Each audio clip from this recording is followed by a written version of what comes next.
What is going on, guys? So I have got an extremely special video for you guys today, something that I have never done on the channel before, and that is actually sit down with some Army recruiters and talk about the enlistment process. In this video, we're going to talk about some basic myths and misconceptions about the Army.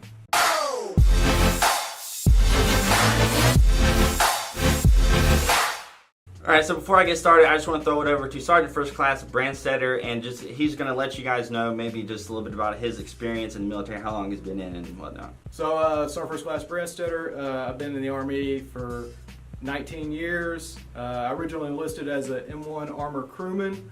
My last duty position was at Fort Stewart, Georgia as a platoon sergeant, and currently I'm on a special duty assignment as a recruiter.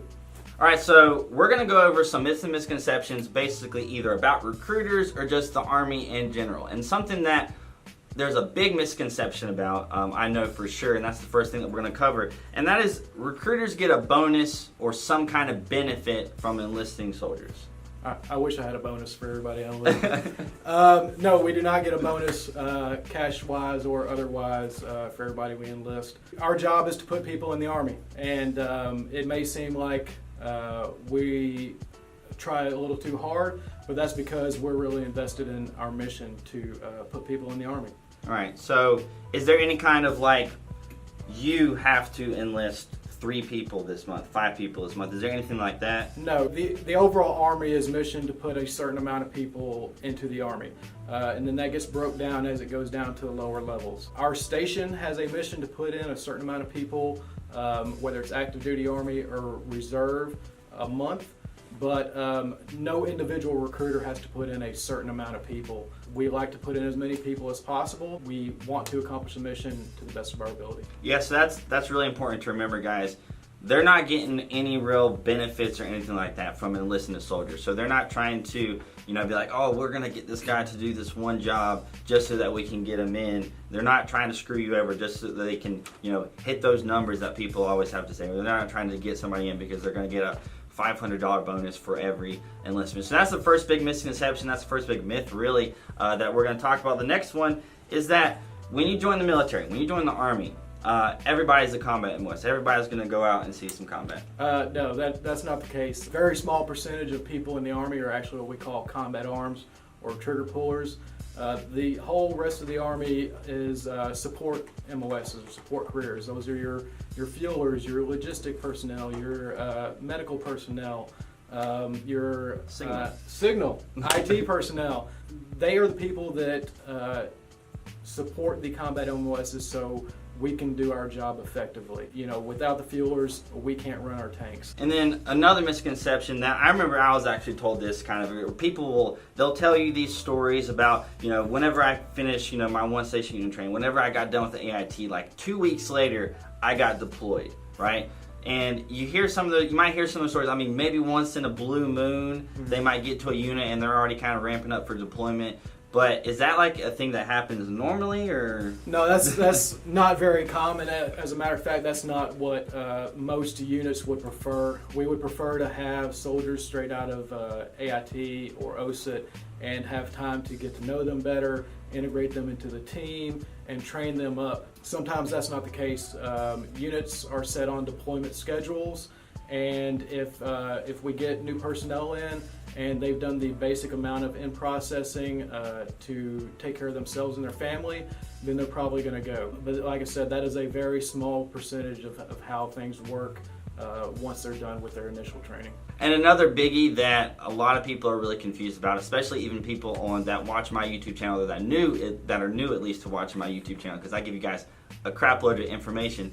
And there's this misconception out there that when you walk into the recruiter's office, that that's it, that's the day, you're going to enlist that day.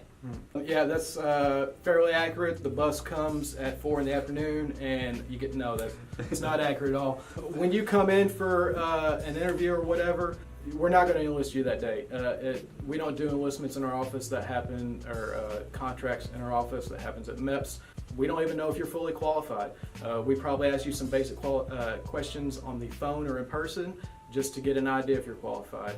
An average enlistment will take anywhere from 5 days to 2 weeks if there's no extenuating circumstances. So no, we're not going to enlist you when you first come in. All right, so there's this little misconception out there that you might see some females in the military and they have their hair cut short. Is that a standard that females have to abide by? They have to cut their hair short? For the most part, if you're not going to put your hair up and you're going to have your hair hanging straight down, then your hair can't extend below the lowest portion of your collar in the back. Other than that, you can have your hair as long as you want it, as long as you put it up into a type of bun in the back. And there's dimensions in our regulations that you have to adhere to. But no, you don't have to cut your hair like mine.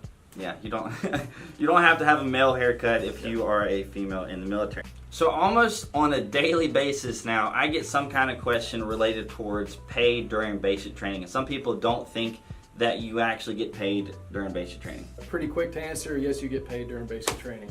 There may be some misconceptions there, whether you're doing reserve or active duty, because once you're done with training, the pay scales are different.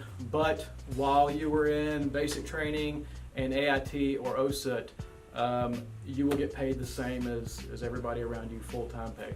Yeah, so it'll be active duty pay when you are on active duty orders. Reserves and Guard, you're going to be on active duty orders when you get to basic and AIT. When you come off of that, you're not on active duty orders anymore, so you're not going to be getting that active duty pay. But people are always curious, how am I going to provide for my family and stuff like that? Like, I don't know how many. Don't worry about it. You're going to get paid. If you have, rent or mortgage or whatever, you also get extra pay for that.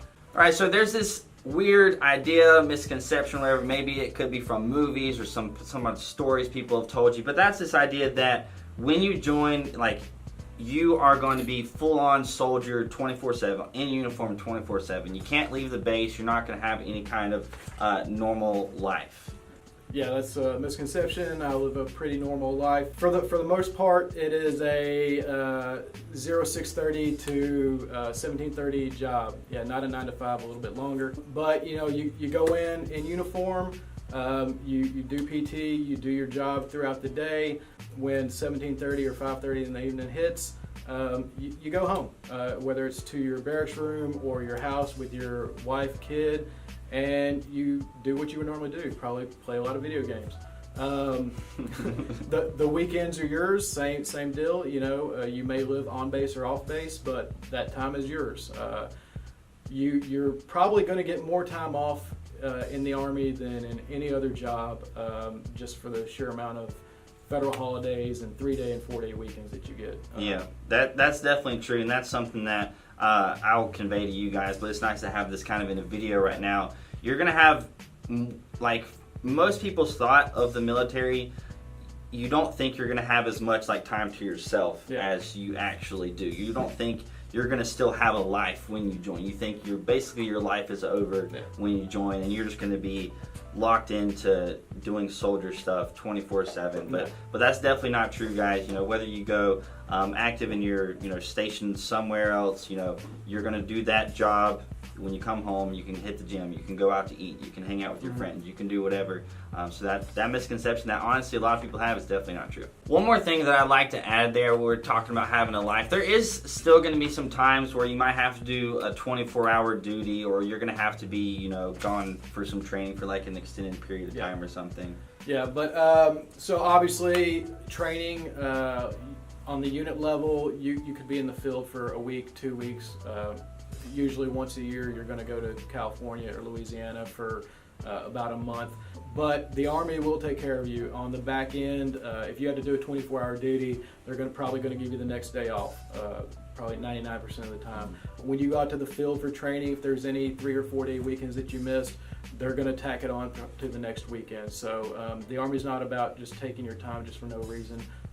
They're going to give you that time to make up.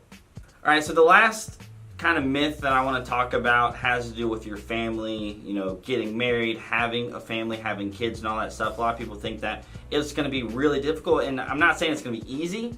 It's definitely going to be more difficult than obviously having, just some civilian career where you're never going to get deployed or whatever. But a lot of people think that it's either impossible or just people don't have families. Yeah, that's absolutely a misconception. The Army is very family oriented. From all the services that we have on our installations, from childcare to activities, child youth services. Everybody in our recruiter office is married and has at least one kid.